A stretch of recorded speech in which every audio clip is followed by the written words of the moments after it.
வணக்கம்.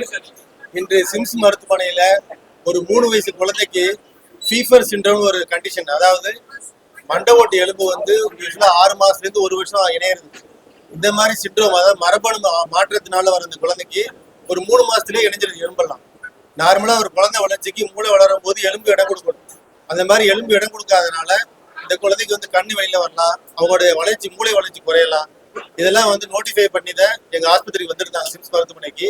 இதை வந்து neuro surgeon, plastic surgeon, dental doctor இதெல்லாம் இணைந்து அந்த குழந்தைக்கு சிடி ஸ்கேன் எடுத்து எவ்வளவு வளர்ச்சி, எந்தெந்த எலும்பெல்லாம் ஒன்று இணைஞ்சிருக்கு, எது இணையலன்னு பார்த்து இங்க வர்றதுக்கு முன்னாடியே அவங்க ஃப்ரண்ட்ல உள்ள முகத்து பக்கத்து மட்டும் ரிலீஸ் பண்ணி எடுத்திருக்காங்க. ஆனா குழந்தைக்கு பின்பக்கம் இணைஞ்சது.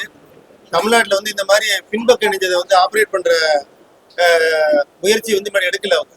இப்போ வந்து இதுக்குன்னா தனியாக இம்ப்ளான்ட்னு வந்திருக்கு. இம்ப்ளான்ட் இதை வந்து இந்த எலும்பு இணைஞ்சதை ரிலீஸ் பண்ணிட்டு அதுக்கு ஒரு பிளேட் போட்டு ஒவ்வொரு நாளும் 2 மில்லிமீட்டர் டாக்டர் சொன்ன மாதிரி அதை வந்து ரிலீஸ் பண்றோம். ஒரு மாசத்துக்கு கொஞ்சம் கொஞ்சமா ரிலீஸ் பண்ணும்போது அந்த எலும்பு வந்து கொஞ்சம் கொஞ்சமா விட்டு கொடுக்கும்போது மூளை வளர்ச்சி வந்து மூளை உட்கார்றதுக்கு ஒரு இடம் கிடைக்குது.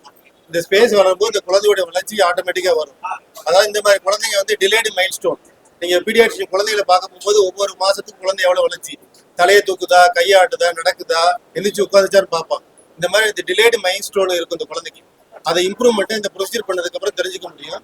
அதை பத்தி விரிவா பேசுதான் நியூரோ சர்ஜன் டாக்டர் விஸ்வராஜ் ரத்தாவும் டாக்டர் சுரேஷ் வீரமணி இருக்காங்க. அவங்க அதை டீட்டெயில் பத்தி எக்ஸ்பிளைன் பண்ணுவாங்க. அந்த சைல்டு வந்து இவங்க வரும்போது ஆல்ரெடி ஃபர்ஸ்ட் ஒரு சர்ஜரி முடிஞ்சிருச்சு அவங்களுக்கு. அவங்க ஏதோ ட்ரை பண்ணாங்க, ஃப்ரண்ட்லேயே க்ரோ பண்ணி ட்ரை பண்ணாங்க. பட் அது நாட் கம்ப்ளீட்லி சக்ஸஸ்ஃபுல்லாக சொல்ல முடியல. ஸோ அதனால என்ன இருக்குன்னா, நிறைய இடத்துல பிரெயின்ல க்ரோத் இருக்கு, பிரெயின்ல சில இடத்துல க்ரோத் இல்லை, அங்கே எல்லாம் போன் டேமேஜ் இருக்கு. ப்ளஸ் கண் ஸ்பெசிஃபிக்லி கண் பார்த்தீங்கன்னா நல்லா வெளியே வர மாதிரி இருக்கும், அப்படி பாப் அவுட் ஆன மாதிரி இருந்துச்சு. அதே மாதிரி பேக் ஸ்கல் வந்து ஃப்ரண்ட் டு பேக் பார்த்தீங்கன்னா ரொம்ப சின்னதாக இருக்கும். அண்ட் ஃபேஸோட நடுவில் இல்லை பார்த்தீங்கன்னா சீக்ஸ் ஏரியா, கண்ணத்து பக்கம் பார்த்தீங்கன்னா அதுல எதுவுமே இருக்காது, ஃப்ளாட்டாக இருக்கும். ஸோ ஒரு சீக் போன் அந்த மாதிரி சொல்றோம் இல்லைங்களா, அது எல்லாமே எதுவுமே இல்லாம தான் அவங்களுக்கு. ஸோ இந்த மாதிரி குழந்தைங்களுக்கு நிறைய நியூரலாஜிக்கல் ப்ராப்ளம்ஸ் வரலாம். ஆஸ் பேசிக் வந்து ஒரு தலைவலியிலேருந்து ஸ்டார்ட் ஆகும். பட் அதுல நிறைய ஃபர்தர் ப்ராப்ளம்ஸ் அதிகமாகிட்டே இருக்கும்.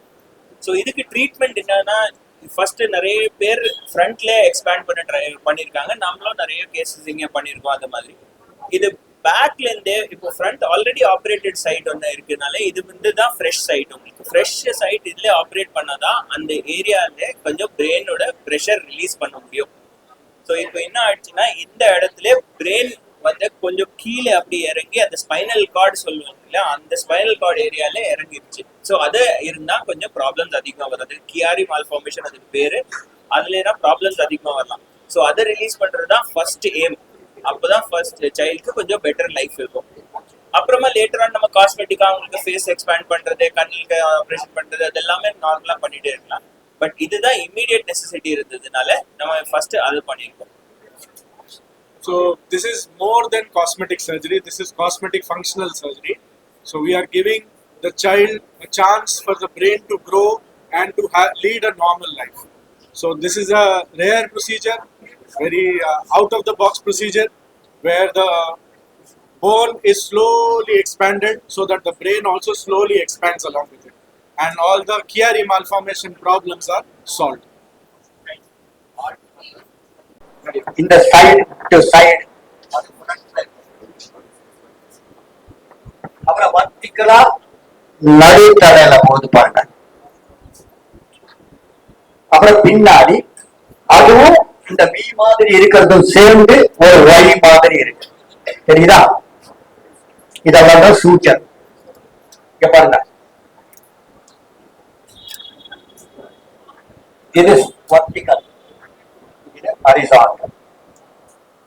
நீங்க குழந்தை பிறந்தா இங்க தொட்டிங்கன்னா குழி மாதிரி சாஃப்டா இருக்கு பாத்துருக்கீங்களா? அது இந்த ஜங்ஷன். அதே மாதிரி பின்னாடி இங்க குழந்தைன்னு இருக்கும், அது இந்த ஜங்ஷன். இது கொஞ்சம் சீக்கிரம் யூஸ் ஆகும், இது கொஞ்ச நாளைக்கு இருக்கும். 1.5 years ஃப்ரண்ட், பேக் வந்து சீக்கிரமாவே யூஸ் ஆகும், அதை விட 7 correct. I must confirm with neurosurgeon. No, it's colleague. Fuse ஆயிடும். So இதுதான் உங்களுக்கு கேப். பிரெயின் புஷ் பண்ண அந்த கேப் அப்படி விரியும். விரிஞ்ச உடனே பிரெயின் க்ரோ ஆகும். மறுபடியும் அது பக்கத்துல வந்துடும். குரோத்ல போன் குரோத்ல மறுபடியும் பிரெயின் விடாது தள்ளும். தள்ளினோட அந்த இடம் வீக் ஸ்பாட். ஸோ மறுபடியும் விரியும். இப்படியே அது தள்ள இது நான் போக மாட்டேன்னு சொல்ல மாறி சைல்டோடைய பிரெயின் க்ரோ ஆகும். இதுதான் growth of the brain and skull. ரஃபா பாத்தீங்கன்னா 2 வயசு வரைக்கும் கடகடன்னு க்ரோ ஆகும். அடுத்தது 2ல இருந்து 6 வரைக்கும் பயங்கரமா க்ரோ ஆகும். அப்புறம் 6ல இருந்து 9க்கு அப்புறம் கொஞ்சம் ஸ்லோ பண்ணிடும். 7 வயசு வரைக்கும் ரஃப்லி ஏதோ இருக்கும் கொஞ்சம் growth, பட் ஆனா நத்திங் பிக். சோ இந்த 2 வயசுடைய மேஜர் growth போது இது ஏதாவது ஒண்ணு சேர்ந்துருச்சுன்னா பிரெயினால அதை தள்ள முடியாது. இதுதான் சினாஸ்டோசிஸ்.